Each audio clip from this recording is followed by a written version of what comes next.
আসসালামু আলাইকুম। বাঁশের গাছা চ্যানেলের পক্ষ থেকে সবাইকে অনেক অনেক শুভেচ্ছা অভিনন্দন। আজকে আসলাম একটু ফ্লোরের মাপ নিয়ে।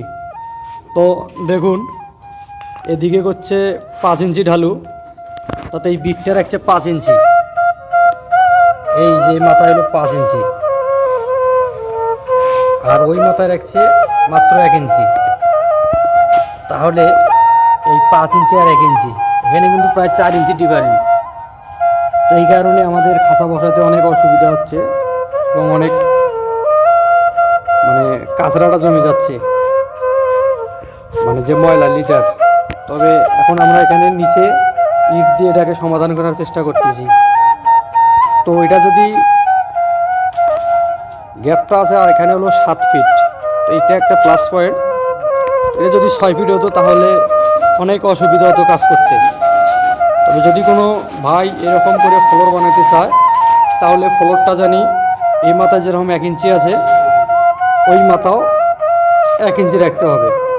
কিন্তু এটা রাখছে পুরো যে গ্যাপটা, এই গ্যাপ থেকে ওই গ্যাপ পর্যন্ত এটা রাখছে নি এক সমান রাখছে। কিন্তু এই যে এটা যে মাস পয়েন্ট, যে 3.5 ফিটের মাথায় যদি ড্রেন সিস্টেম করতো, যদি এখান থেকে একটা ড্রেন সিস্টেম করতো, তাহলে কিন্তু অনেক সুন্দর হতো। কিন্তু উনি তা করেনি, উনি শুধু ফ্লোরটা করে গেছে এক লেভেলে। কিন্তু এখানে যদি এক লেভেলে করছে ঠিক আছে, কিন্তু এখানে এসে উনি কোনো ড্রেনের ব্যবস্থা করেনি। কারণ এখানে যখন ময়লা আসবে, লিটার কোনো আসে, এই ওয়ালে কিন্তু বাঁচবে, এই ওয়ালে। তো এই যে এটা যে ড্রেনের যে ইয়েটা করছে বা ফুটোটা করছে, এটা দিয়ে কিন্তু আসলে ময়লা পড়তে অনেক অসুবিধা হবে। তো যদি আমি বলতেছি এই সাইড থেকে এবং এই সাইড থেকে যদি একটা ড্রেন সিস্টেম করতো, মাছ দিয়ে একটু গর্ত অর্থাৎ নৌকা সিস্টেম, তাহলে পানিটা কিন্তু কিংবা ময়লাটা এসে কিন্তু মাঝখানে জমা হতো। তখন আপনি যদি আবার দেখার চেষ্টা করতেছি, যদি এই সাইড থেকে এই সাইডে যদি মাজা বরাবর যদি একটা ড্রেন থাকতো নৌকা সিস্টেম, তাহলে কিন্তু যে দুই সাইডে যে ময়লাগুলো আছে সব কিন্তু নৌকার মধ্যে পড়ে যেত। যে ড্রেনটা থাকতো, সেই ড্রেন দিয়ে কিন্তু একবারে এই ফুটা দিয়ে চলে যেত।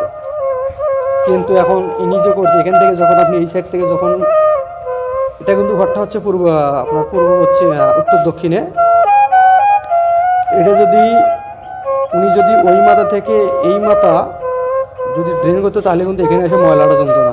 তবে যদি কেউ ড্রেনটা করতে চায়, তাহলে আপনাকে অবশ্যই এই মাঝে ড্রেন করতে হবে। তাহলে যদি ময়লা ওদিক থেকে মারে, ময়লাতে যদি যখন পানিতে প্রেসার দেবে, তখন কিন্তু এই ময়লাগুলো এসে কিন্তু এখানে জমা হবে। জমা হওয়ার কারণে এখানে কিন্তু অনেক ময়লা পোকামাকড় অনেক বাসা বাঁধতে পারে। এই কারণে বলছি, যদি কেউ ফ্লোর করে নেয়, তাহলে জানি নৌকার মতো করে ফ্লোরটা করে, যে গ্যাপটা রাখবে, যে গর্তটা কিংবা যে হাউজ, সেটা জানি লেভেল মতো করানোর পর মাঝখানে এরকম একটা ফুটো করতে হবে, যেন এটা জানি বাইরে পড়ে যায়। এই ছিল আজকের মতো, এই পর্যন্ত। আসসালামু আলাইকুম।